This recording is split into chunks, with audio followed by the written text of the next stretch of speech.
ఉప్మా చేస్తారు, నాకు ఎప్పటికీ అర్థం కాదు. అందులో 16 పదార్థాలు వేస్తారు. రైతు బజార్లో దొరికే కూరగాయలన్నీ అందులో ఉంటాయి. అది ఉప్మా ఎందుకు అవుతుంది ఏమిటో చెప్పమా అవుతుంది. ఉప్మా చేయడం చేత కనబడి చేసే పని.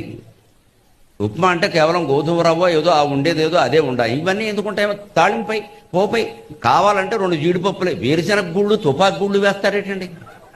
ఉప్మాలో వేరుశెనగ గుళ్ళు ఏమిటి? రుచి తెలియకపోవడం, అదే గడ్డి. అదే వేరుశెనగ గుళ్ళు అందులో ఆ మాటికి అడ్డు తగులుతుంటే చికగ్గా లేదు. అసలు ఉప్మా తక్కువ, ఈ గుళ్ళు ఎక్కువ. 2 తుపాకు గుళ్ళు కూడా పాడేయండి. అందులో క్యారెట్ వేస్తారు, కాకిరెట్ వేస్తారు. ఏంటది? అవన్నీ వేయకూడదు. బఠానీలు శనగలు ఇవా?